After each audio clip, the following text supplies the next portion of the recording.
Bismillahirrahmanirrahim. Assalamualaikum warahmatullahi wabarakatuh.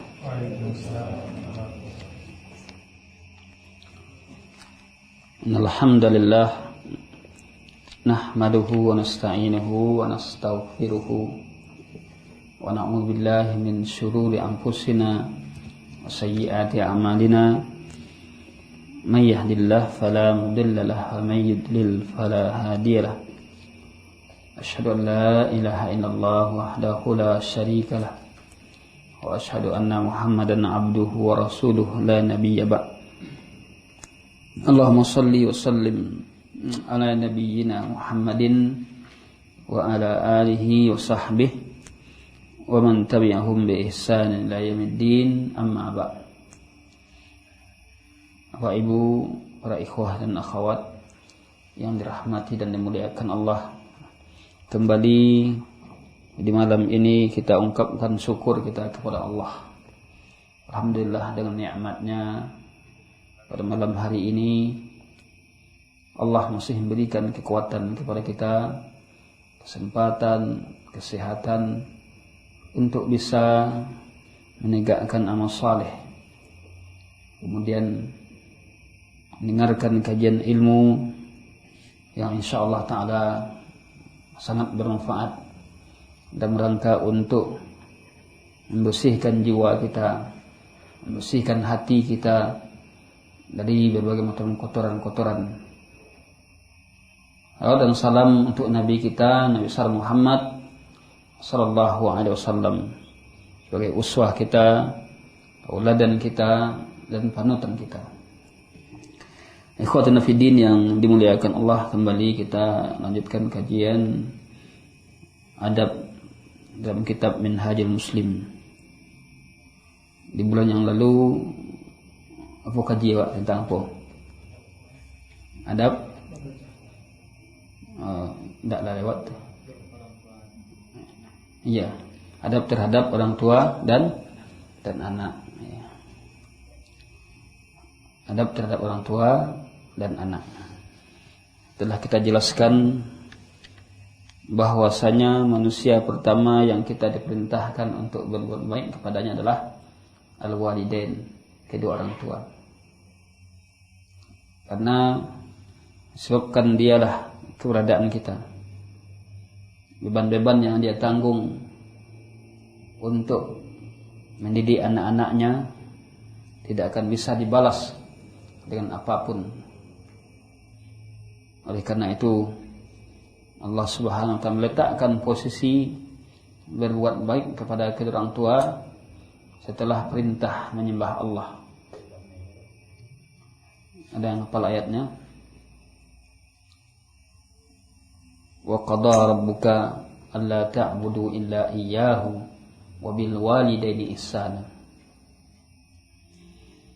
Kemudian juga berbuat baik kepada orang tua dari ayah dan ibu jika terjadi, artinya adalah sama-sama dituntut untuk berbuat baik waktu yang bersamaan, maka orang yang lebih dahulu kita untuk berbuat baik kepadanya adalah ibu. Umpamanya waktu bersamaan, kau ayah minta tolong, ibu minta tolong, sama waktunya. Keduanya saling, ya, keduanya diperintahkan untuk berbaik. Tapi kalau bersamaan waktunya, siapa yang berhak? Yang berhak adalah ibu. Jadi kalau sekiranya ibu tidak ada minta kita untuk minta tolong, ayah minta tolong, kita untuk kita tolong. Tapi kalau waktunya bersamaan, ya, maka yang kita tolong adalah, kalau tidak bisa kita menolong langsung keduanya, maka yang kita dahulukan adalah ibu yang kita dahulukan. Sebaliknya, durhaka kepada orang tua merupakan di antara dosa-dosa besar, bahkan disebut dengan al-kabair, dosa-dosa besar. Durhaka kepada orang tua dengan tidak menunaikan haknya, mengabaikannya, menyia-nyiakannya ketika dia sudah lanjut usia, maka ini dianggap anak yang durhaka. Kemudian kita juga sudah jelaskan tentang al-aulad, berbuat baik kepada anak. Hak anak. Ya. Adab terhadap anak apa? Siapa yang masih ingat bagaimana adab terhadap anak, adab orang tua terhadap anak? Nama yang baik. Nah, beri nama yang baik. Sebelum dia, sebelum anak ini lahir sudah ada terlebih dahulu dipersiapkan, yang merupakan hak anak memilih calon ibu yang baik. Nah, di situ bermulanya kehidupan rumah tangga itu. Memilih calon ibu yang baik. Kalau salah pilih kan kawat lahir anak yang tidak bagus. Karena anak ini juga banyak mengikut perilaku ibunya. Jika ibunya salihah, anak juga akan ikut salihah. Jadi milih pasangan, milih ibu, milih bapak, milih ayah, calon ibu dan calon ayah merupakan sebenarnya hak anak. Kemudian memberi nama dia nama yang baik, kemudian menyembelihkan akikah untuknya pada hari ke-7 jika kita mampu, kalau tidak pada hari yang ke-14 atau 21. Lewat dari itu tidak lagi menjadi kewajiban. Kan tapi apabila kita ingin dalam rangka untuk menaikkan hutang kita, maka boleh. Tapi tidak mesti menunggu nikah dulu. Pada masyarakat awak akikah langsung dari yang akikah itu nikah. Jadi betul nak. Sebagian banyak kita lihat langsung dari yang akikah itu untuk tamu. Karena kan tak pas lah. Untuk beralik kan lah dulu dananya kan. Bahkan untuk akikah awak pakai. Kalau kita mencari beretong mana awak nama itu. Sampilik. Bersengaja adalah awak mau akikah ketika awak kan nikah. Laki-laki dua kambing mah. Dua tu bisa serabi orang tu. Tidak mesti, jangan kita tunggu. Kalau kita mampu untuk berakikah kapan mampu ya silahkan. Tapi jangan tunggu nikah dulu. Yang tunggu keberalik dulu kan. Ini ikhwatul fillah yang dimuliakan Allah. Berkhitan juga merupakan adab terhadap anak, itu mengkhitan anak tadi. Mungkin juga anak perempuan juga dikhitan. Disunnahkan dikhitan anak perempuan juga, tapi tidak sebagaimana anak laki-laki. Namun khitan untuk anak perempuan sudah ditinggalkan sekarang oleh dunia kedokteran. Karena mereka takut ini dan itu. Padahal tidak. Khitan itu sangat mempengaruhi anak perempuan tadi. Kalau dia nak dikhitan, menurut kabar dan perkataan sebagian para ulama, kalau dia tidak dikhitan, nafsunya itu tinggi nafsunya. Anak perempuan tadi kalau tidak dikhitan. Kemudian berkasih sayang terhadap anak, berlemah lembut kepadanya, memberikan nafkah kepada anak, belanja. Ini adalah hak anak yang harus terima, memberikan uang belanja, uang jajan. Kapan kewajiban orang tua itu memberikan nafkah, sampai kapan? Sampai dia dewasa, balik, yang wajibnya. Lewat dari itu tidak wajib memberikan nafkah. Misalnya taruhlah sekarang ini tamat SMP atau tamat SMA, itu wajib memberikan nafkah. Lewat dari itu tidak wajib, itulah semacam mustahab dan ini anjuran. Begitu juga menyekolahkan anak kan tidak mesti sampai kuliah. Yang wajib sampai tingkat atas sampai balik. Lewat dari itu tidak menjadi kewajiban, akan tapi itu adalah dianjurkanlah sifatnya. Jadi ada hal-hal yang wajib, ada yang sifatnya anjuran. Ini ikhwatuna fiddin yang dimuliakan Allah. Kemudian juga husnu tarbiyatihi, memperbaiki pendidikannya. Baiknya didikan orang tua terhadap anak. Ini juga sangat hak Ini haknya yang mesti ia terima. Kalau anak kita tidak didik dengan baik, dengan agama, maka kita sudah menghilangkan haknya. Jangan salahkan dia nanti ketika dia durhaka kepada kita. Kenapa? Karena kita tidak mendidiknya dengan baik. Ini kan banyak anak yang disalahan kan? Kenakalan remaja, kenakalan ini. Padahal lihat dulu orang tuanya. Lihat orang tuanya dulu. Apakah orang tuanya sudah memaksimalkan anaknya mendidik agama atau tidak? Tapi kalau kita lihat rata-rata anak-anak yang nakal itu, lihat orang tuanya banyak yang tidak perhatikan. Itulah bukan rahasia umum lagi. Jadi kalau anak-anak yang baik itu, lihat orang tuanya baik. Kenapa demikian? Kullu mauludin yuladu 'alal fitrah. Setiap anak yang lahir dalam keadaan fitrah, suci, bersih. Fa abawahu ayyuhawidanihi, dan kedua orang tualah yang menjadikan anak ini menjadi Yahudi, Nasrani dan Majusi. Jadi peran orang tua sangat menentukan akan keberhasilan anak.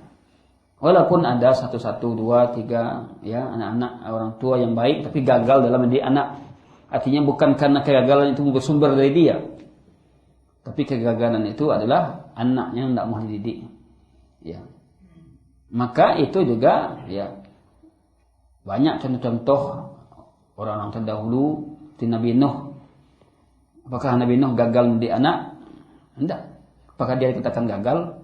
Padahal dia sudah berupaya untuk mendidik anak jadi anak saleh. Tapi anaknya melawan. Tidak taat kepada perintah Allah. Itu sebagai ujian Nabi ya terhadap anaknya. Karena anak itu adalah ujian. Inna min amwal auladikum, sesungguhnya di antara anakmu dan istrimu adalah jadi musuh bagi kamu. Fitnah, jika fitnah. Nah, ikhwatana fiddin yang rahmati dan muliakan Allah Subhanahu wa taala. Kemudian berikutnya adalah yang jim al-ikhwah, adab terhadap para ikhwah, para saudara. Seorang muslim dia melihat bahwa beradab terhadap para ikhwah, para saudara sama mukmin ya. Atau ikhwah yang dimaksud ikhwah saudara kandung ya. Kal adab ma'al aba, seperti beradab terhadap bapak dan anak-anak. Sama ya. Fa 'alal ikhwati as-shighar min al-adab, hendaklah saudara-saudara kita yang kecil umurnya dari kita, mereka beradab ya terhadap ikhwahnya, saudaranya yang besar dari dia. Apa yang ditugaskan sebagaimana bapaknya beradab kepada orang tuanya. Wa anna 'alal ikhwah al-kibar nahwa ikhwatihim shighar, yaitu hak-hak mereka hak yang diterima oleh anak-anak yang kecil atau ikhwah yang kecil adalah dia disayangi ya. Sedangkan hak untuk orang dewasa, saudaranya yang besar adalah dihormati.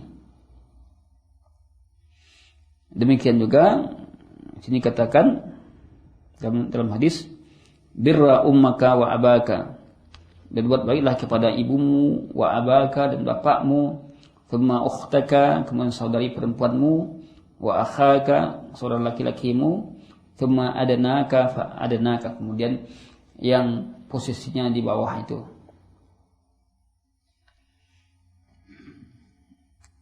Berikutnya adalah yang D ya.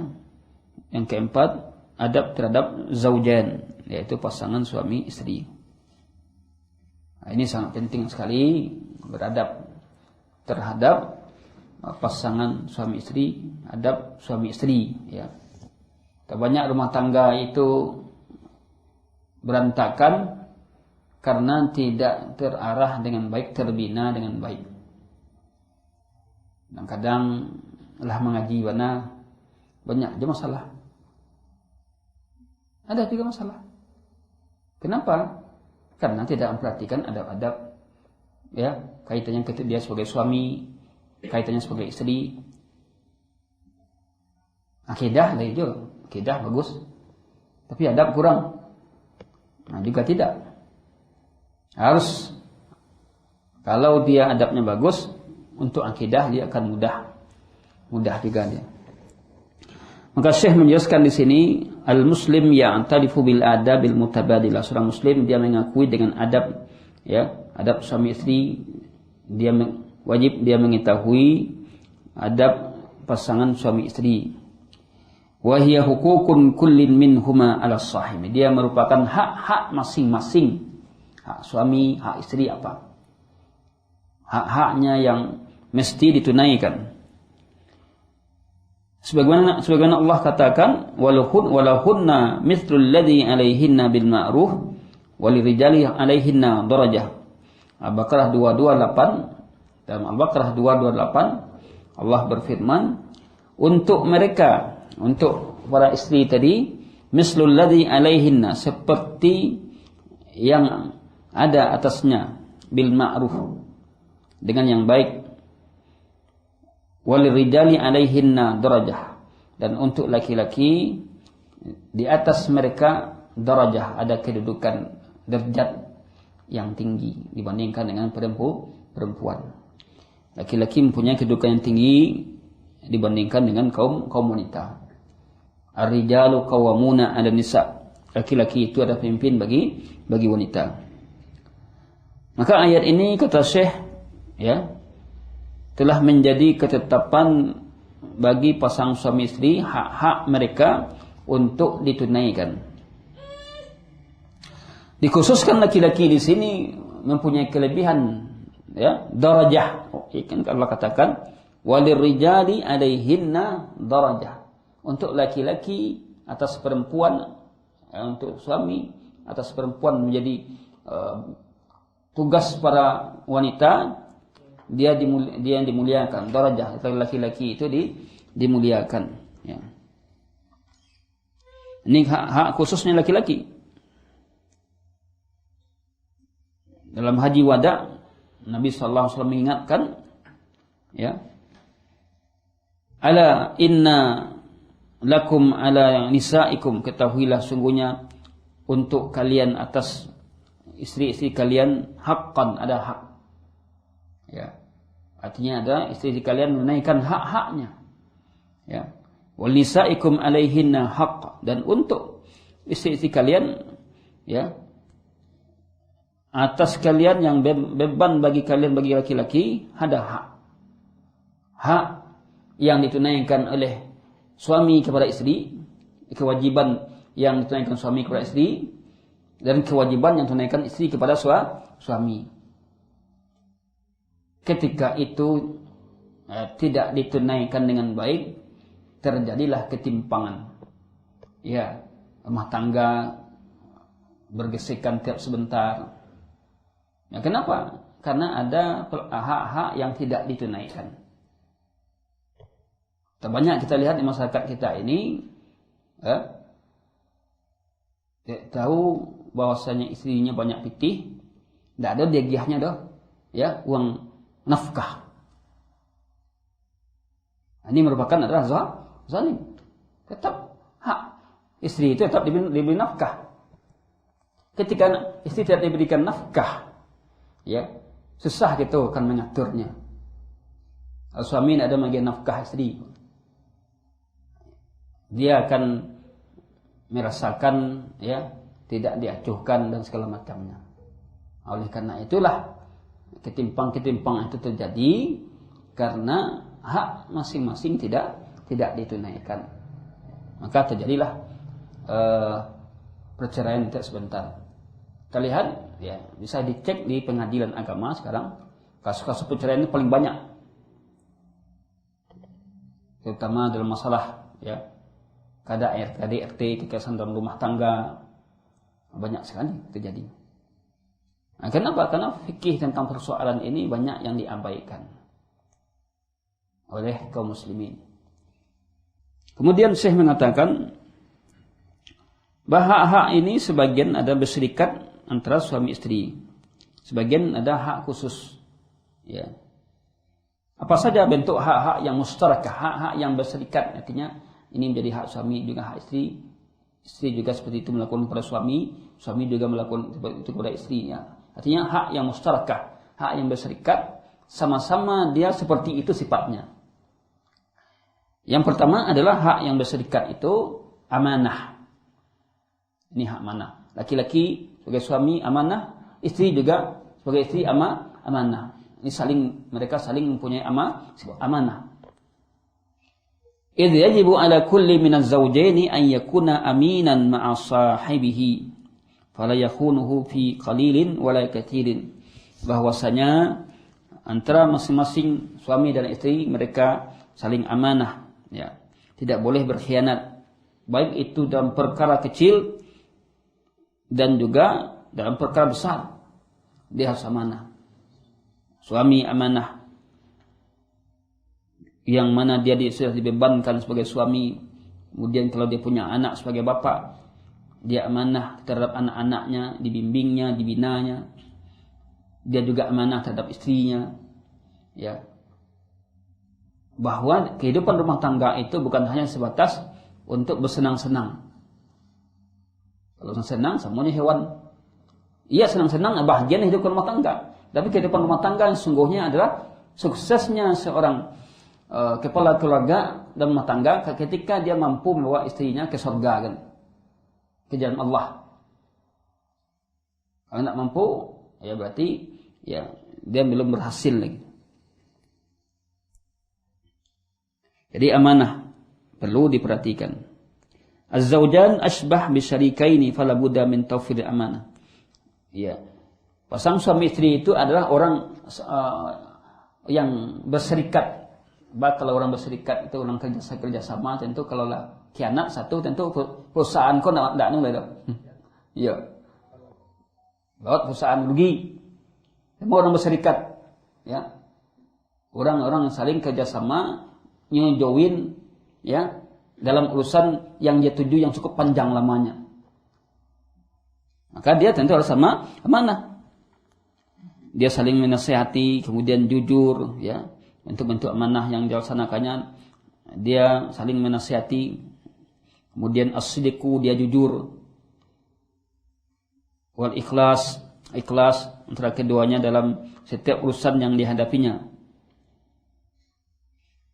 Yang kedua adalah di antara hak yang berserikat, masing-masing memilikinya, harus wajib memiliki al-mawaddah warahmah. Kalau kini dah singkit-singkit dalam nak samawa, mawaddah warahmah, cinta dan kasih sayang. Ini adalah merupakan hak yang berserikat. Kalau suami tidak lagi mencintai istrinya, istri tidak mencintai suaminya, ya repot. Tidak akan tercipta kehidupan rumah tangga yang bahagia tadi. Maka Syekh mengatakan di sini, bihaitsu yahmilu kullun minhuma li sahibihi akbar qadrin min al-mawaddah al-khalisah. Di mana masing-masing, ya, pada dirinya memiliki kecintaan yang besar, yang tulus, rahmat, ya, antara keduanya sepanjang hayat, ya, tilatul hayah. Ini berdasarkan ayat yang mulia yang sering kita dengar para khatib membacanya. A'udzubillahi minasyaitonirrajim. Wa min ayatihi an khalaqalakum. Dan di antara tanda-tanda kebesaran Allah adalah Dia menciptakan untuk kalian an khalaqalakum dari diri kalian, itu manusia, ya, azwajan, pasangan, bukan sejenis. Azwajan, ini kemungkinan sandal kirinya keduanya pakai, kanannya keduanya. Azwajan, kalau pasang itu hal yang berbeda. Pasangan suami istri. Ini merupakan tanda-tanda kebesaran Allah, keagungan Allah. Allah ciptakan pasangan suami istri. Dan masing-masing itu sudah ada pasangan, ada jodohnya. Ya. Apa gunanya? Litaskunu ilaiha. Supaya kamu itu sukun as-sakin, tenang, tentram, Maka orang yang sudah suami istri, ya, lebih tenang dibandingkan dengan orang yang bujangan. Ya. Kalau bujangan masih banyak cenok-cenoknya, dia caliaknya lain. Pak anak tetangga adanya. Rancak kan. Entar lewat dia caliaknya. Tapi kalau orang yang sudah berkeluarga, ya, lebih dia terjaga dirinya. Karena apa yang dia harapkan sudah dia rasakan. Litaskunu ilaiha, supaya bisa kalian tinggal kepadanya, tentram kepadanya. Kemudian waja'ala bainakum mawaddah warahmah. Allah jadikan sesama kalian, pasang suami istri tadi, mawaddah warahmah, cinta dan kasih sayang. Berdasarkan ayat yang mulia ini bahwasanya cinta dan kasih sayang itu akan diraih ketika telah menikah, telah berumah tangga. Bukan sebelum berumah tangga. Ya. Kalau sebelum rumah tangga dia sudah menjalin cinta dan kasih sayang, setelah rumah tangga itulah hambanya. Ya. Dah hambarnya. Jadi ya, perilaku anak-anak muda zaman sekarang, anak-anak mudi zaman sekarang, mereka berpacaran, ya, mereka sudah dibawa nyokian kamari, anak gadih ke, ya, dia sudah menjalin cinta dan kasih sayang yang menurut mereka itu cinta dan kasih sayang. Akan tetapi itu adalah merupakan bentuk asyahwat al-mamnu'ah, syahwat yang terlarang, yang akan membawa kepada az-zina, kepada zina. Dia nak, ketika disuruh untuk menikah, nak muah dah. Alun lain, belum lagi. Tapi kalau ya nyebawa anak orang, ya mau dia. Nah, inilah kekeliruannya. Jadi berdasarkan ayat ini bahwasanya cinta dan kasih sayang itu akan terwujud setelah pernikahan. Nabi SAW bersabda, "Man la yarham la yurham." Siapa yang tidak menyayangi maka dia tidak akan disayangi. Sayangilah istrinya. Saya istri akan menyayangi suami. Itu juga sebaliknya. Sayangilah anak-anak. Niscaya anak-anak akan menyayangi kita. Kemudian yang ketiga adalah as-thiqatul mutabadilah bainahuma. Saling mempercaya antara keduanya. Saling percaya.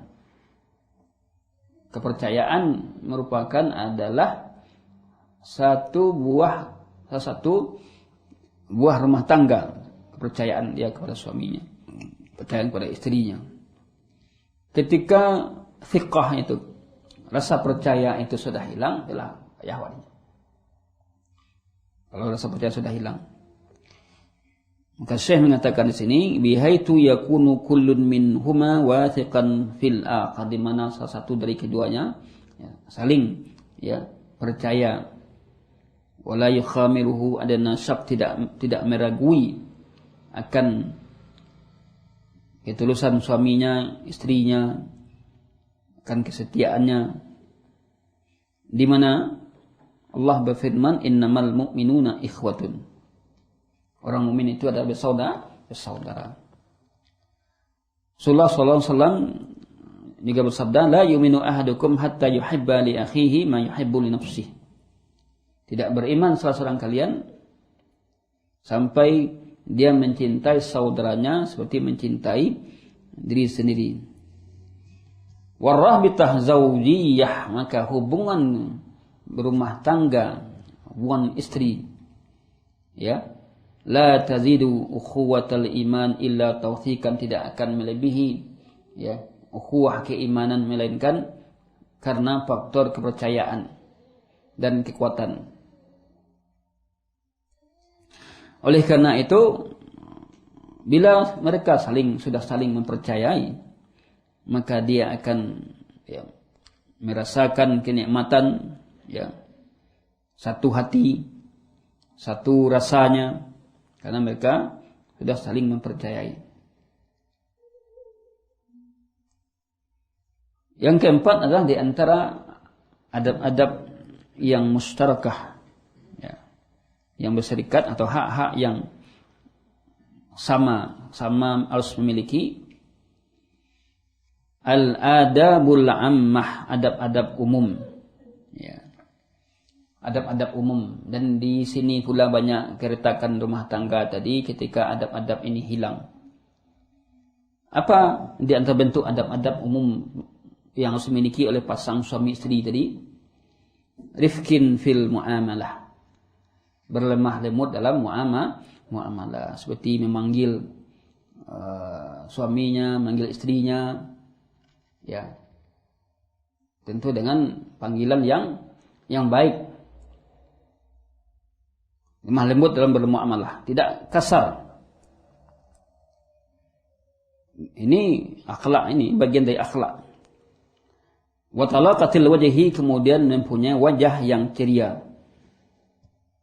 Suami ketika ketemu istri punya wajah ceria, istri ketika ketemu suami punya wajah ceria. Jangan awak sebagai seorang istri mudah membudi. Ya. Nampakkan keceriaan kita. Suami juga demikian. Apa kata Nabi? Tabassumuka fi wajhi akhika sadaqah. Tersenyum kamu pada wajah saudaramu itu adalah sedekah. Sedangkan istri itu sebenarnya melebihi saudara kita. Ya. Suami melebihi saudara kita, dekatnya kita dengan istri melebihi dekatnya kita dengan saudara kita yang senasab, ya. Maka ini wajib menjadi perhatian. Talaqatil wajhi. Ini tentu juga perlu dibiasakan, karena memang ada orang yang jarang untuk tersenyum karena la tabiasu dulu karena bangih. Dia sejak ketik lah karena bangih itu, jadi untuk ya talaqatul wajhi itu payahnya. Nah, ini tentu juga ilmu yang akan menuntun. Kalau tidak ada ilmu ya bawanya bangih dia tadi. Wa karam, ya, mulia perkataan, ya, mulia dan perkataan. Kemudian saling takdir, menghargai. Dia menghargai kedudukan suaminya sebagai orang yang dimuliakannya. Suami juga memuliakan, menghargai istrinya. Wahiyal mu'asyirah bil ma'ruf, yaitu dengan mempergauli, ya, mempergaulinya dengan ma'ruf, dengan yang baik yang Allah perintahkan. Allah berfirman, wa ashiruhunna bil ma'ruf, bergaulilah istri-istri itu dengan ma'ruf, dengan yang baik, ya, bergaulilah mereka dengan baik. Istri juga mempergauli suami dengan baik. Bahkan karena kelemahan wanita tadi, Nabi pun mengajarkan, memberikan nasihat dengan perkataan beliau, wastausu bin nisa'i khairan. Ya. Kenapa tidak ada wastausu bir rijali khairan? Nasihati wanita itu baik-baik. Bahkan ada dalam hadis, nasihati laki-laki dengan baik-baik oleh wanita. Karena wanita itu dia mudah untuk, ya, dia mudah untuk patah semangat. Wanita itu, ya, lemah. Oleh karena itu, untuk menguatkan kelemahannya, ketika dia keliru, ketika dia salah, apa yang dilakukan suami? Apakah memarahinya dengan kasar? Ternyata tidak. Wastausu bin nisa'i, wasiatkan wanita itu baik-baik. Nasihati baik-baik. Karena lemahnya wanita tadi, maka dia perlu dinasihati. Karena wanita itu lebih mendahulukan perasaannya dibandingkan dengan akalnya. Laki-laki tidak. Oleh karena itu hak perceraian itu diberikan kepada suami, karena suami itu, laki-laki itu punya akal yang kuat. Berbeda dengan wanita. Kalau wanita dia hak bercerai, sewantan cerai suaminya. Kalau sekiranya wanita itu bisa menceraikan suaminya, tentu betapa mudahnya terjadi perceraian. Ternyata sedekah Allah Subhanahu wa taala. Hak perceraian itu tidak diberikan kepada kaum wanita. Berbeda dengan di barat. Di barat sekarang sebentar cerai-cerai. Karena perempuan juga bisa menceraikan suami, kan gawat tuh. Kalau perempuan menceraikan suami, tidak ada harga suami. Oleh karena itu Islam yang merupakan syariat yang mulia ini menunjukkan keagungan Allah, kesempurnaan syariat Allah, bahwa hak perceraian itu diberikan kepada suami. Akan tetapi kalau sekiranya mentang-mentang hak perceraian diberikan kepada suami, apakah wanita juga punya hak untuk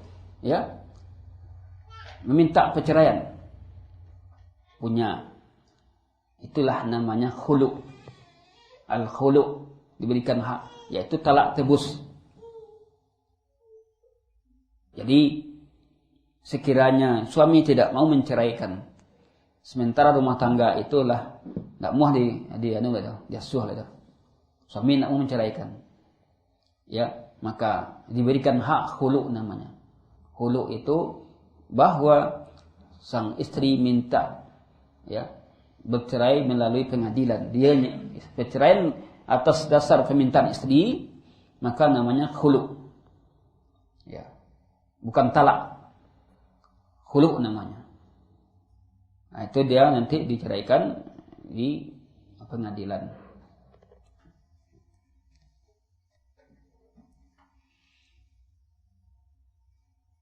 Jadi ini perlu diperhatikan, adab-adab umum ini perlu diperhatikan. Maka Syekh mengatakan fahadihi jumlatun minal adabi mustarakah. Ini merupakan beberapa jumlah dari adab-adab yang saling berserikat. Artinya adalah suami juga memiliki adab itu, istri juga memiliki adab itu, bukan khusus.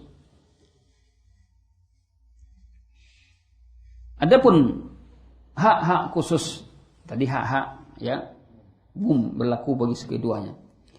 Adapun hak-hak khusus, adab-adab yang mesti masing-masing memilikinya. Dia punya hak dan kewajiban masing-masing. Yang pertama, hukukuz zaujah 'ala zauj. Hak istri atas suami. Kalau dikatakan hak istri atas suami, berarti adalah apa yang akan diterima oleh istri dari suaminya. Karena hak itu adalah sesuatu yang dia terima. Ini ilmu ini bukan hanya khusus untuk pengantin baru kan, tapi ilmu tentang masalah hak kewajiban suami istri ini tetap akan awet, berguna tetap bagi kita.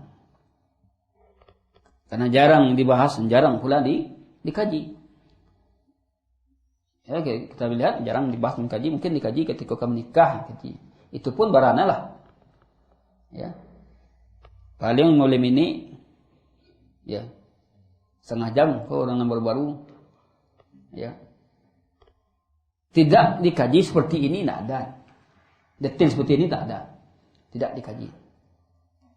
Ini ikhwatuna fiddin, yang pertama adalah hukukuz zaujah 'ala zauj, hak istri atas suami, yaitu kewajiban suami terhadap istri. Apa yang mesti terima oleh istri tadi dari suaminya?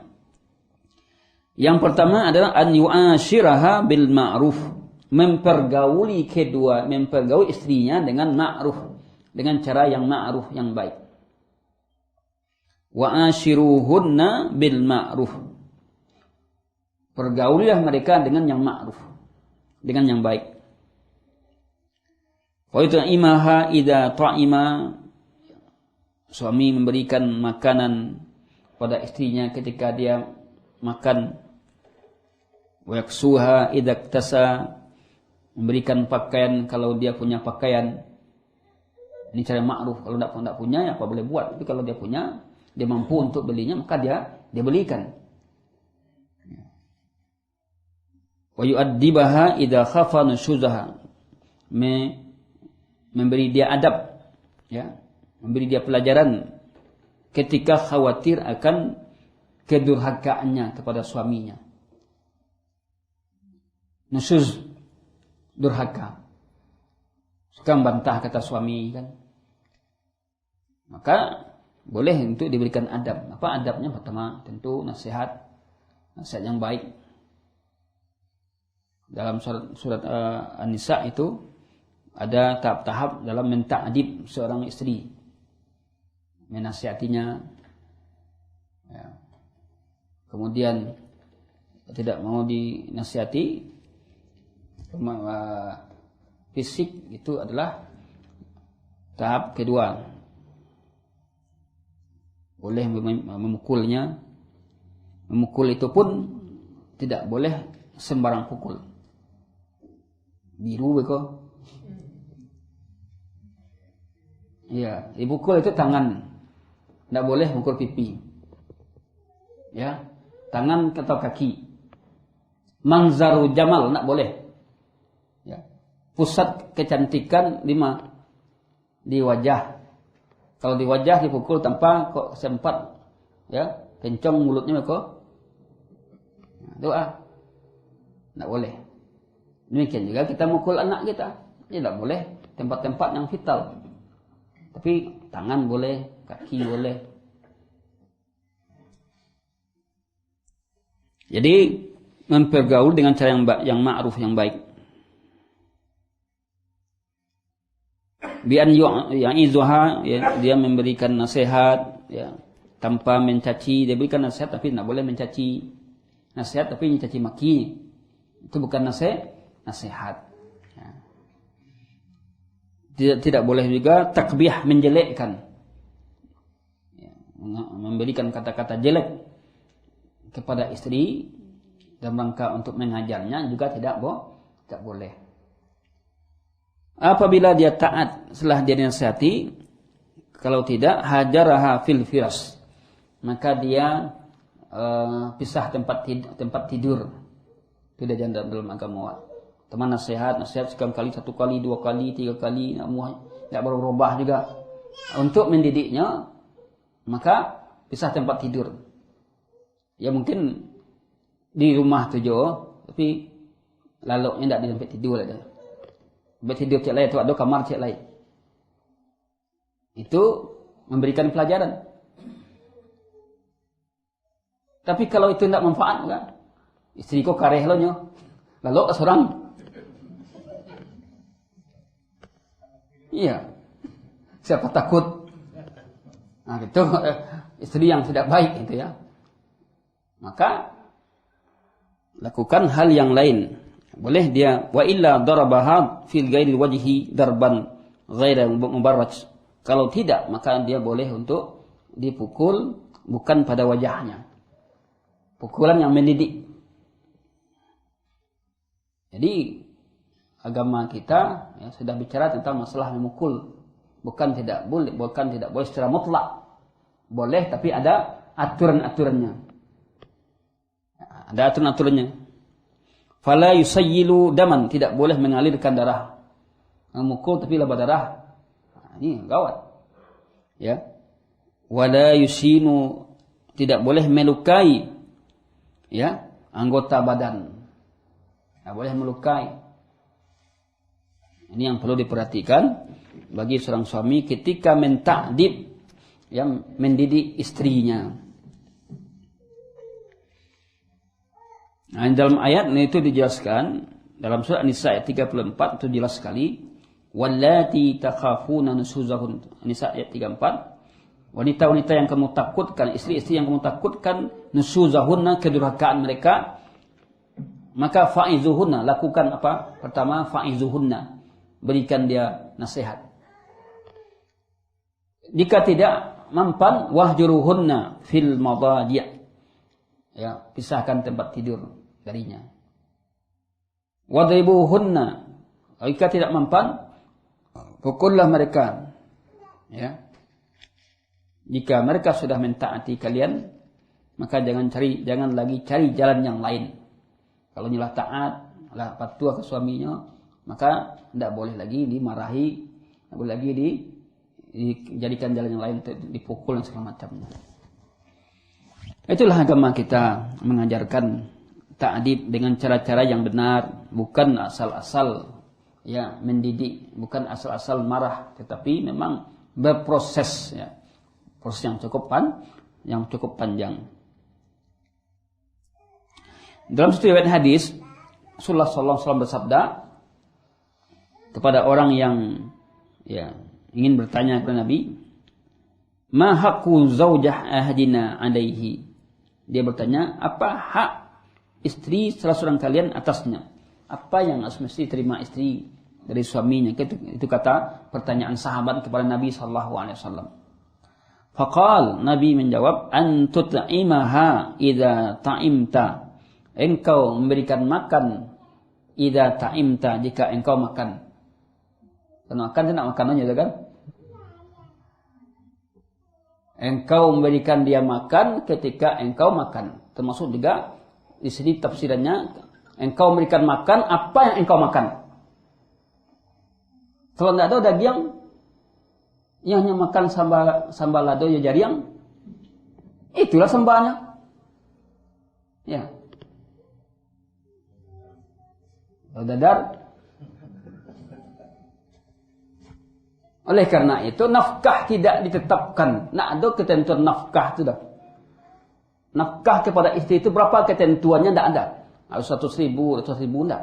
Disesuaikan juga dengan kemampuan suami. Kalau ditetapkan nafkah itu, tidak sanggup orang. Tetapkan harus sama semuanya. Tidak bisa. Tergantung kemampuan suami. Suami mampu yang seperti itu, ya seperti itu. Tergantung kalau dia mampu, tentu dia juga bisa berikan yang banyak sesuai dengan kadar kemampuan. Kalau dia tidak mampu, berapa dia mampu? Yang penting dia tidak menelantarkan istrinya tadi. Karena itu relatif. Ya. Nafkah itu relatif.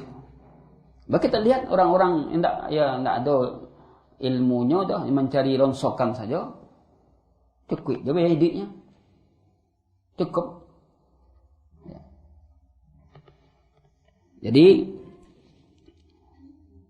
an tut'imaha idza ta'imta, engkau berikan makan dia jika engkau makan. Wa taksuha idza tasaita, engkau berikan pakaian jika engkau berpakaian.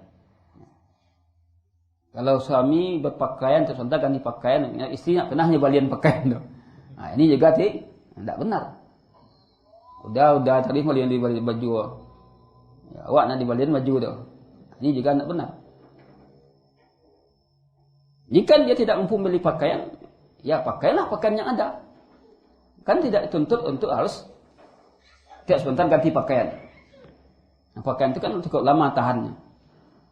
Kalau dia mampu memberikan pakaian, ya maka mungkin dia berikan pakaian, dia tambah pakaian ya, istrinya.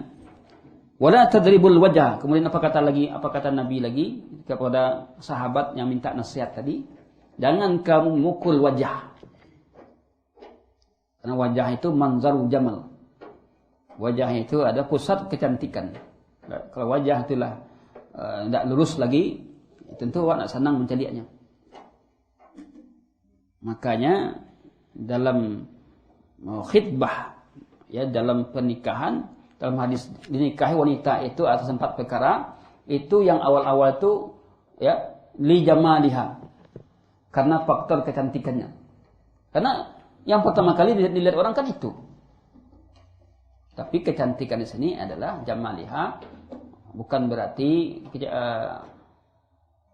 harus cantik ya standar bintang film. Karena bintang film itu kan itu standar. Allah Subhanahu wa taala telah memberikan rasa suka kepada seorang. Mungkin orang lain tidak suka kepada dia, tapi si A suka kepadanya.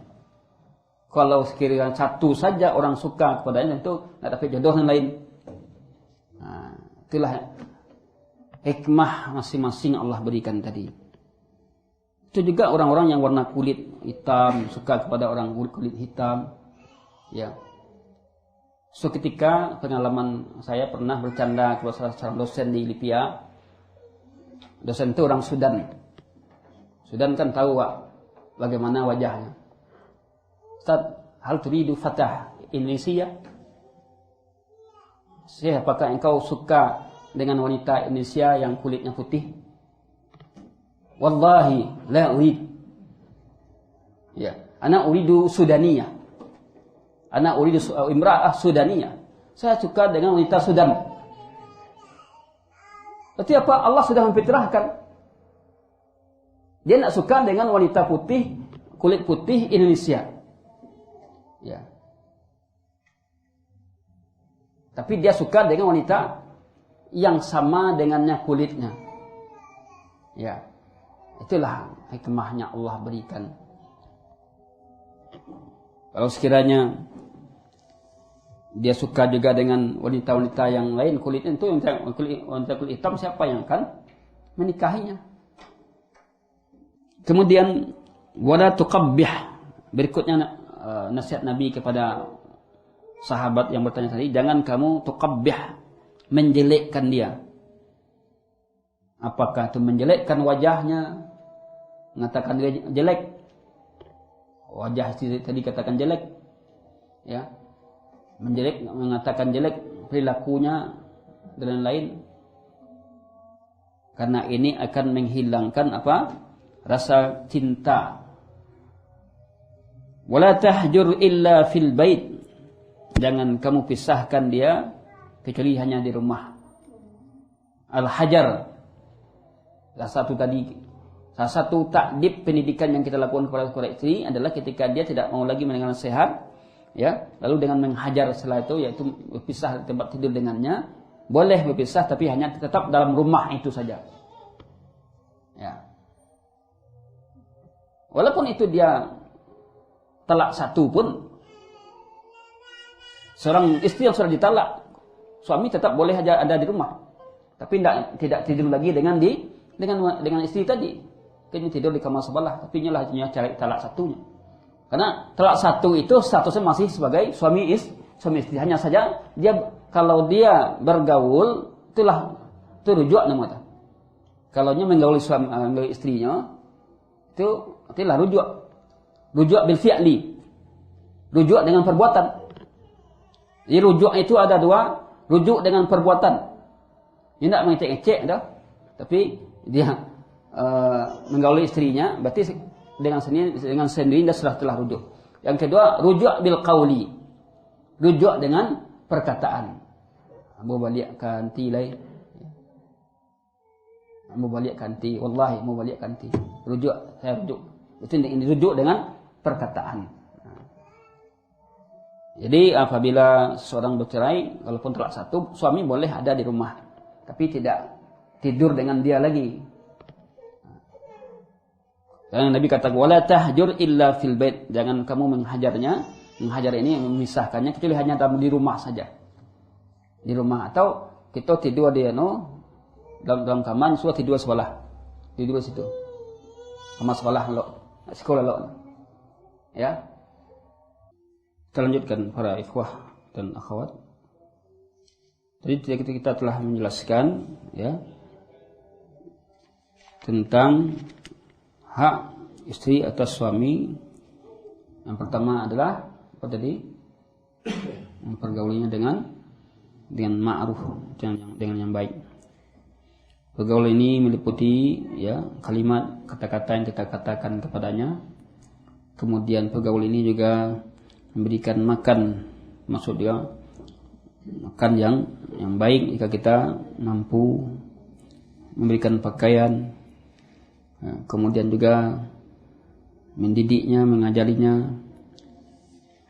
Tadi kita masih dalam membicarakan hadis Nabi, ya. Di Nabi, ya, ditanya oleh salah seorang sahabat, apa hak istri kami atas yang harus dia terima, apa hak yang harus dia terima, ya, yaitu memberikan makan, engkau memberikan dia makan ketika engkau makan, memberikan pakaian ketika engkau berpakaian, tidak boleh memukul wajah, tidak boleh tuqabbih, menjelekkan, tidak boleh menghajarkan, memisahkan dia kecuali di rumah saja. Kalau kita ingin menghajar dia, mengisolasi. Jika itu terjadi, sekiranya itu terjadi, tetap dalam rumah, tidak boleh mengeluarkan istri dari rumah kita. Kalau sudah mengeluarkan dari rumah itu menceraikannya, ya, tidak boleh. Tapi menghajar dalam rangka untuk mendidik. Ketika dinasihati tidak mau, kemudian baru hajar tidak mempan, baru memukul tadi, memukulnya. Memukul itu adalah tahap yang terakhir. Nah, kalau tidak lagi, ya berarti ada ayat yang berikutnya, dipanggillah pihak perwakilan salah satu pihak, ya masing-masing perwakilan pihak suami, pihak istri untuk berdamai atau untuk membicarakan pembicaraan berikutnya. Kalau dewa mungkin kok mamak sama mak kan, ya, tong balik apa caranya kok, ya. Jika ini masih bisa dilanjutkan maka lanjut, jika tidak ya tidak. Nah, yang muda itu kok kadang-kadang susah terwujud ya.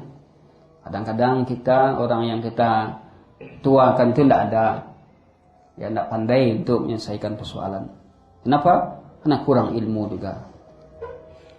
Maka lakukanlah, jika ingin lakukan melalui pengadilan agama atau melalui saudara kita yang kita percaya.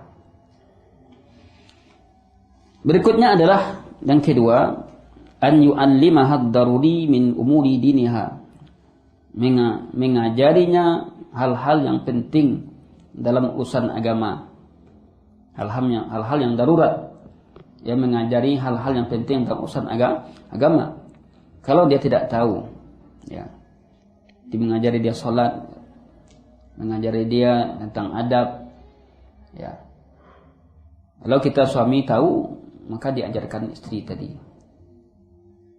Au ya'dana laha, atau memberikan izin dia untuk keluar dari rumah dalam rangka untuk mempelajari ilmu agama, ya, untuk hadir di majelis ilmu.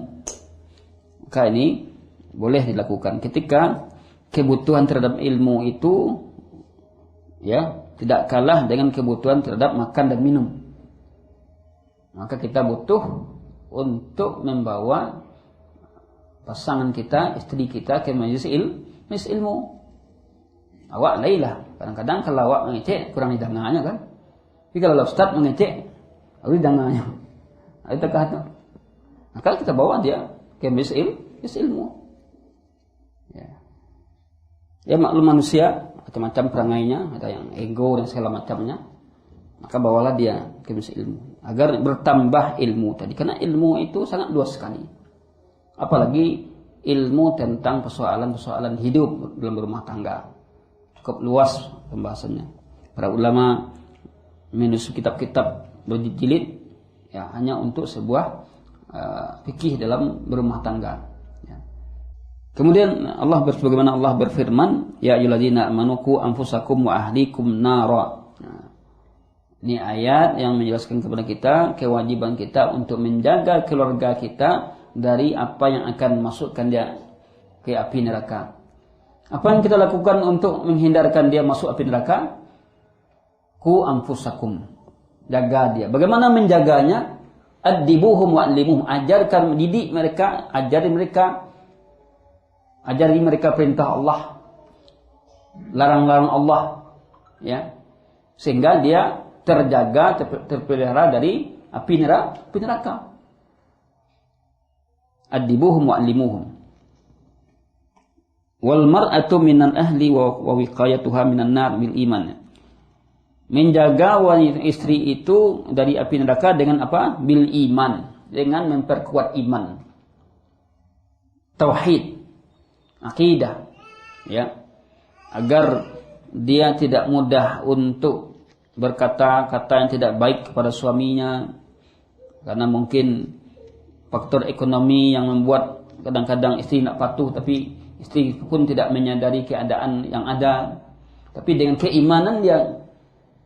keimanannya dengan takdir, ya, dia pun menyadari mungkin ikulah rezeki yang rezeki suami yang maka dia mengimaninya. Tapi kalau tidak, kalau istri itu hebut dunianya tinggi, cinta dunia tinggi, maka apa yang diterima dari suaminya itu nak terasa olehnya. Ya. Inilah pentingnya iman, ya. Pentingnya keimanan tadi. Bil iman dan amal saleh. Di antara jalan untuk menjaga pasangan kita atau istri kita dari api neraka, menegakkan amal saleh tadi dengan menjaga tauhid dan dengan menegakkan amal saleh. Amal saleh meliputi ibadah-ibadah yang wajib, salat, puasa, ya. Kemudian menutup aurat.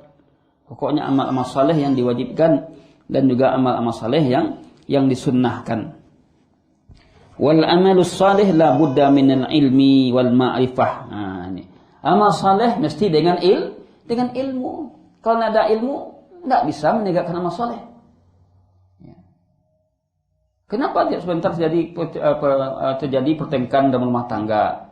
Karena tidak ada ilmu. Membesar-besarkan suatu persoalan yang kecil. Padahal tidak perlu digadang-gadang, kan? Ya. Maafkan kesalahan istri kita. Maafkan kesalahan suami kita. Oleh karena itu dalam satu hadis, kalau kamu suka dengan perilakunya ini, maka ada perilaku yang tidak kamu sukai. Tapi lihat kepada perilaku yang kamu sukai. Karena bahwa manusia itu tidaklah makhluk yang suci. Pasti ada kelemahannya, ada kekeliruannya. Tidak ada yang sempurna. Ini yang mesti kita pahami dalam hidup berumah tangga. Ini yang mesti kita pahami. Jangan kita banding-bandingkan suami kita dengan suami orang lain. Tetangga awak kemudian itu nya pegawai keteknya terbalik otor nyuci. Udah anak aku. Ya. Motor buntut dia tadi. Nah, ini berarti suka membanding-bandingkan dengan orang lain, tidak boleh. Masing-masing kita sudah diberikan rezeki oleh Allah. Yakinkan istri kita bahwa masing-masing kita sudah diberikan rezeki oleh Allah. Keredaan. Sifat yang paling mulia itu qanaah. Dan qanaah itu tidak bisa diberikan kepada sembarang orang. Orang kaya alun tentu qanaah leh. Amehnya, ya, sekali liang tangannya rumahnya mewah, kendaraannya banyak, belum tentu mereka qanaah. Tapi orang yang hidup pas-pasan bisa qanaah. Kenapa? Qanaah itu adalah suatu nikmat yang Allah berikan tidak kepada semua orang. Merasa cukup dengan nikmat yang telah ada, kan itu qanaah tadi. Sehingga dia mensyukuri nikmat tadi. Tetapi ketika dia tidak puas dengan nikmat-nikmat Allah, masih sedikit harta saya, masih begini, dia selalu melihat nikmat-nikmat yang ada pada orang lain, maka ini tidak akan ia dapatkan kenikmatan. Apa kata Imam Asy-Syinkiti, seorang ulama? Aku dari Singkit, kata beliau. Ya, pernah dulu saya sampaikan dalam kitab Hilyah Talibul Ilmi. Aku seorang alim. Aku tahu jalan mencari uang. Aku tahu jalan mendapatkan rezeki yang berlimpah ruah. Akan ku dapatkan. Akan tapi apa yang ku dapatkan, ya dengan yang dapatkan orang lain, aku mendapatkan kenikmatan yang tidak didapatkan oleh orang lain, yaitu qanaah. Aku memiliki perbendaharaan yang orang lain tidak miliki. Apa itu? Qanaah. Dia merasakan nikmat yang ada ini adalah nikmat Allah yang besar. Qanaah itu bukan berarti maleh setelah itu enggak. Allah qanaah bukan. Tapi apa yang ada itu dia syukuri, tidak berangan-angannya. Angan-angan yang tinggi. Itu qanaah tadi. Nampaknya orang berhasil, alhamdulillah, itu rezekinya. Wah, alhamdulillah dapat nikmat dia oleh Allah. Ya, itu orang qanaah tadi. Oleh karena itu mengatakan walaupun orang itu kaya raya melimpah ruah, belum tentu dia dapat qanaah tadi. Mesti dia tamak. Yang ada tamak pada ketamakan pada dirinya. Ini qanaah ini kita bentuk. Kan nanti di akhirat, ya, yang akan menjadi tabungan kita itu adalah amal saleh kita. Apa yang diwajibkan, apa yang disunnahkan. menjauhi larangan dan yang hal-hal yang makruh. Oleh karena itu, ya, didiklah istri dengan menegakkan amal saleh, ya. Nasihati dia dengan baik-baik. Sebenarnya kita katakan tadi, ustausu bin nisa'i khairan fa innama hunna awanun asiratun indakum. Nasihati wanita itu baik-baik, ya. Karena itu akan menolongnya, membantunya. Yang ketiga adalah di antara hak istri, ya, yang merupakan kewajiban suami, an yulzimaha bita'alim Islam, mewajibkan dia untuk mempelajari Islam, melazimkan dia untuk mempelajari al-Islam. Ini yang membuat kelemahan kita sekarang ini, bahwa orang Islam itu banyak tak tahu dengan ajaran agamanya. Karena belajar agama, ya, kalau lahnya lah baumu, ya kemudian kamu saji ketika ada acara Maulid Nabi, acara Isra Mi'raj, kajian-kajian ilmu yang rutin itu ada, jadi ikuti. Itu yang membuat terpuruknya umat Islam, ya. Oleh karena itu, agar kehidupan kita ini baik, maka dimulai dari rumah tangga. Dari rumah tangga dulu. Bagaimana kita sebagai seorang suami mendidik anak dan istri kita agar mereka paham dengan agama. Ya. Kalau ahli-ahli umum banyak, ahli teknologi banyak, ahli komputer banyak. Tapi ahli agama itu sedikit. Orang yang mengerti dengan agama itu sedikit. Ya. Suatu ketika saya pernah juga pengalaman berceramah di sebuah komplek. Di situ ada pembesar-pembesar, ya. Kita mengkaji tentang masalah korban, bahwa orang yang berkorban tidak boleh lagi baginya untuk mencukur rambut, ya, memotong kuku, ya. Pas bapak tuh baru tadi cukur sungguhnya baru. Pas sebelum ceramah tadi, bapak tuh buyahan. Ambo baru tadi mencukur sungguhnya baru. Padahal tanggal 9 dah. Kita ceramahnya waktu itu malam tanggal 9. Ya. Sehari Arafah. Selama ini saya sudah 60 tahun umur, baru mendengar kaji mereka baru larang bagi orang yang berkorban. Nah, jadi kita katakan mungkin karena tidak pernah kita pelajari atau jarang dibahas atau tidak belajar pada petinggi-petinggi dari orang gadangnya, ya. Tapi tidak tahu. Ya. Dalam ilmu keahliannya ya banyak, tapi dalam ilmu agama tidak tahu. Nah, ini perlu kita perhatikan bagaimana pentingnya ilmu ini. Maka kita dalam rumah tangga tentu keluarga kita, ya, anak dan istri kita tuntun untuk terus mempelajari agama ini. Ya, tentu kalau belajar di sekolah tidak lah. Ini belajar melalui apa? Ta'lim atau pengajian. Kalau sekolah mungkin tidak masuknya tuh kan. Kecuali kalau dia ada pondok khusus untuk orang-orang dewasa atau pembelajaran untuk orang-orang dewasa khusus mungkin. Maka tentu melalui ta'lim. Ya. Kalau tidak, ya tidak akan ada perubahan dalam rumah tangga tadi. Wan ya'khudaha bidzalik akhzan, ya. Kemudian melarangnya dari bertabarruj, ya, berhias, bersolek. Seperti soleknya orang-orang jahiliyah. Terlarang dia untuk bersolek. Ya. Apa soalannya? Sebagian istri ini kalau nyuka dua rumah, gayanya bukan main. Kok di rumahnya tidak selesai kadang-kadang. Nah, bon bawang, bon tomat. Nah, ini harus kita perhatikan. Jadi kalau di rumah tuh awak dianjurkan begini. Istri itu jadi ratu di rumah, kan? Bukan keluar kita jadi ratu. Di rumah kita jadi ratu. Kenapa? Karena ada suami. Membuat suami itu betah di rumah ketika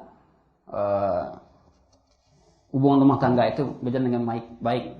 Ayo cik istri, awak kalau gaya aja lah. Kan ada hal itu.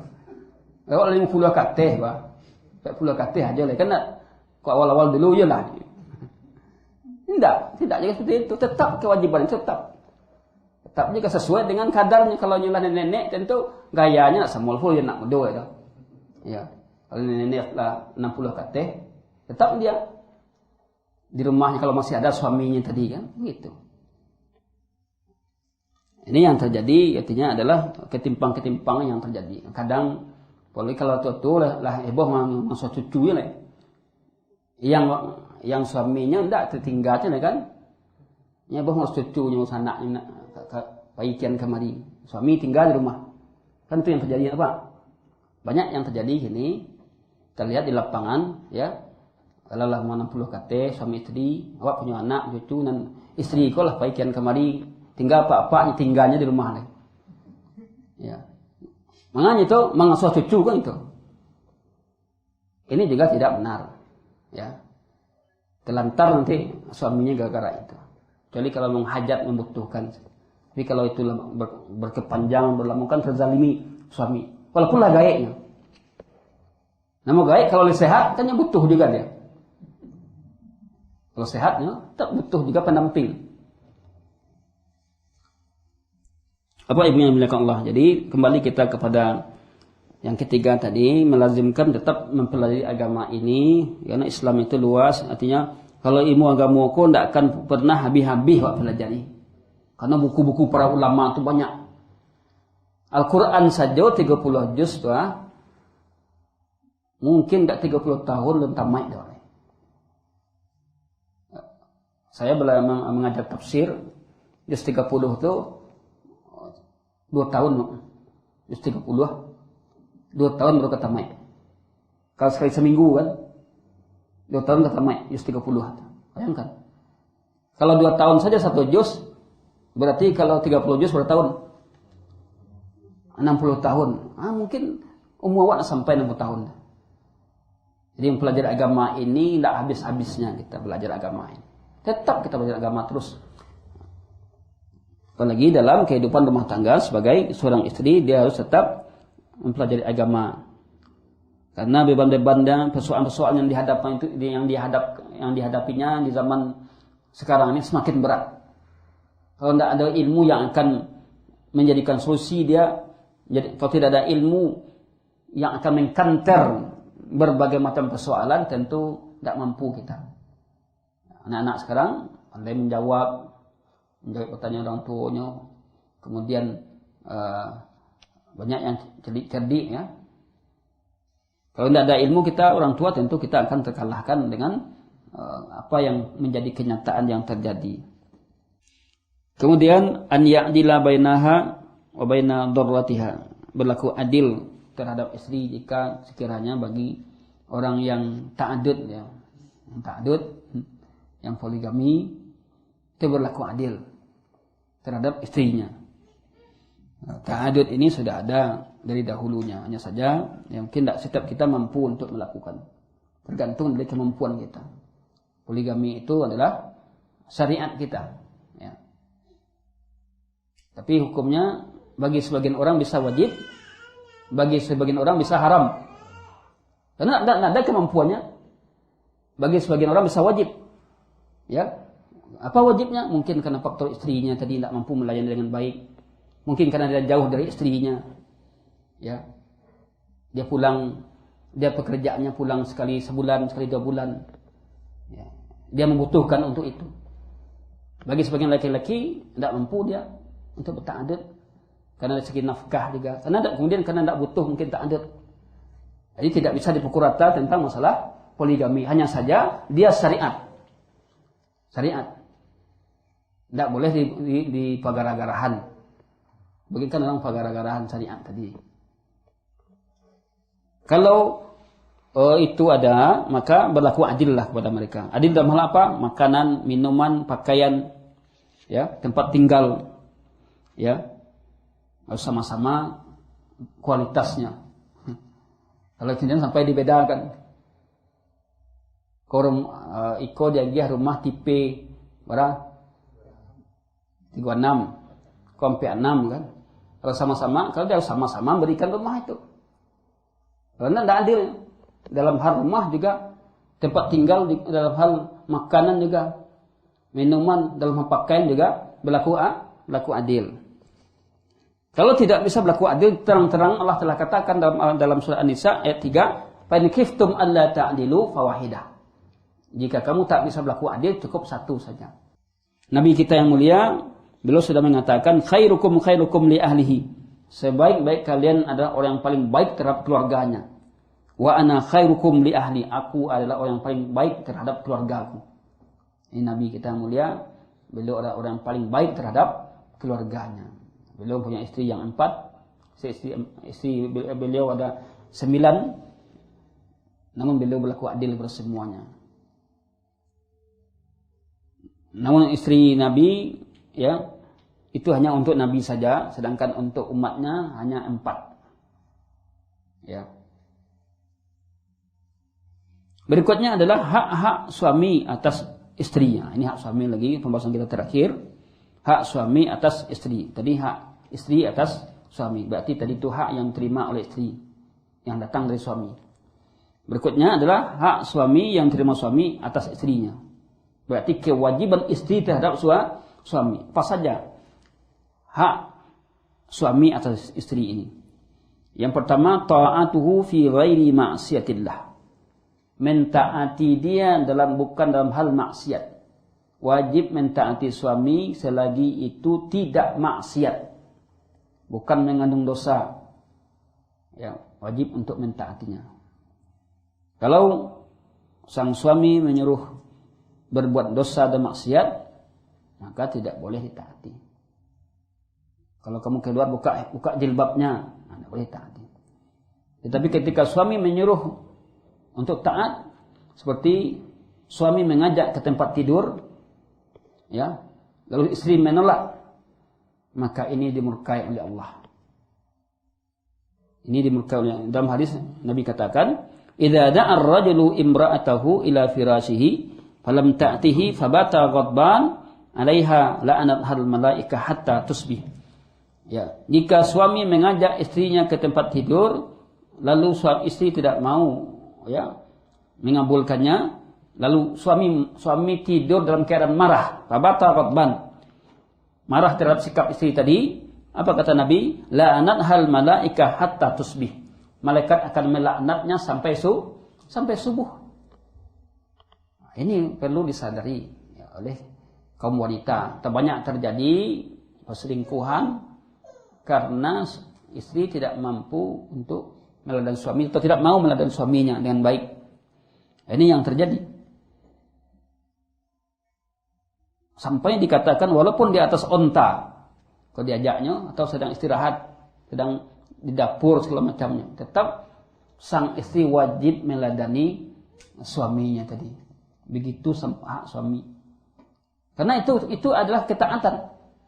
Itu adalah ibadah yang tidak disadari oleh sebagian kaum muslimin, sebagian pasangan rumah tangga, mereka tidak menyadari, oh latihan, kadang-kadang murahnya latihan. Padahal suami butuh. Ya, suami butuh. Karena fitrah yang Allah ciptakan untuk suami dengan istri berbeda. Karena suami ketika dia butuh susah untuk menahannya. Kalau istri tidak ada, dia bisa menahan. Nah, ini yang perlu diperhatikan. Kalau tidak ada ilmu, dibawa istri mengaji, tentunya. Ya. Yang kita latih aja maleh. Nah, ini perlu kita perhatikan dalam rangka untuk memberikan hak suami. Selagi itu bukan maksiat, maka wajib istri untuk mentaati, ya, suaminya. Kalau itu tidak mengandung dosa dan maksiat, walaupun beda pendapat dalam hal-hal urusan dunia, pokoknya, tapi tidak ada mengandung dosa, mungkin dalam hal kebijakan-kebijakan, ya. Tapi itu tidak mengandung dosa, wajib untuk mentaati suami. Bahkan apa kata Nabi dalam hadisnya, begitu mulianya suami tadi, walau kuntu amiran ahadan an yasjuda li ahadin la amartul mar'ah an tasjuda li zawjiha. sekiranya bisa aku perintahkan wanita itu sujud kepada seseorang, tentu aku akan perintahkan istri sujud kepada suami. Sekiranya boleh, ya, sekiranya boleh bersujud kepada seseorang, tentu aku sudah perintahkan istri sujud kepada suami. Ini menunjukkan begitu mulianya hak suami. Dia tidak terjadi, tetapi ini sebuah harapan, kemungkinan kalau sekiranya. Tapi kan dia tidak. Menunjukkan mulianya hak suami yang perlu jadi perhatian bagi kita. Yang kedua adalah siyanatu irdi, menjaga kehormatan suami, ya, kemuliaannya, menjaga hartanya, menjaga anak-anaknya, dan urusan rumah tangga. Menjaga kehormatan suami, menjaga kemuliaannya, menjaga hartanya dan anak-anaknya. Apalagi ketika dia tidak ada di rumah, dia jaga kehormatan suaminya. Sebagian masyarakat yang hidup di komplek-komplek, kadang-kadang singgah ke rumah tetangganya, hanya lah baca cerita loh. Yang ceritakannya siapa? Suaminya ceritakannya. Berarti apa? Dia sudah menginjak-injak suaminya. Akhirnya terjadi hal-hal yang tidak diinginkan. Ini wajib, ya, diperhatikan. Menjaga kehormatan suami, walaupun ada kelemahan-kelemahan suami, kita tidak boleh menceritakannya kepada orang lain. Ya. Kita harus menutupi aib suami kita, aib keluarga kita, aib anak-anak kita. Allah berfirman, "Fas-salihatu qanitatun hafidatul lil ghaib bima hafizallah." An-Nisa ayat 34. Wanita yang saleh, yang patuh, dia menjaga lil ghaib, terhadap, ya, hal yang gaib yang suaminya tidak ada pada waktu itu. Ya, ini adalah seorang wanita yang saleh. Dalam riwayat hadis, al-mar'atu ra'iyatun, wanita itu adalah pemimpin atas di rumah suaminya dan anak-anaknya. Yang ketiga adalah di antara hak suami terhadap istri, kewajiban istri terhadap suami, luzumu baiti zaujiha, tetap berada di rumah, ya, tidak keluar dari rumah kecuali dengan izin suaminya. Artinya adalah suami istri itu tetap di rumah, mendidik anak di rumah, ya, tidak sebentar keluar rumah. Kalau dia keluar rumah boleh kapan? Mungkin ketika ingin belanja ke pasar, itu pun dia minta izin ke suami dulu. Boleh dia belanja ke pasar ketika aman, ya. Bagaimana hukumnya jika seorang wanita atau istri itu bekerja, hanya keluar rumah tadi? Hukum asalnya wanita itu dia di rumah, yang menafkahi itu adalah suaminya. Namun apabila suaminya ini, ya, mungkin terbatas, maka boleh dia untuk cari nafkah sebatas untuk membantu suaminya, tapi ada syaratnya, tidak menelantarkan kewajibannya sebagai seorang istri, ya, mengurus anak dan suaminya. Tapi yang banyak terjadi kan terlantarnya anak. Yang banyak terjadi kalau anaknya lah banyak, kemudian dia sibuk pulau karajo, anak-anak terus, akhirnya anak dia oleh mentua mengurusnya atau neneknya yang terusnya istirahat, nak jadi istirahat atau pembantu. Nah, ini yang terjadi. Namun yang sebaiknya adalah jika kita, yang terbaik itu adalah istri berada di rumah, menjadi anak di rumah, ya, tetap di rumah, tidak keluar rumah. Karena problem yang terjadi sekarang ini adalah banyak wanita-wanita yang bekerja, ya, sehingga banyak pekerjaan itu sudah dipegang oleh wanita, laki-laki pengangguran.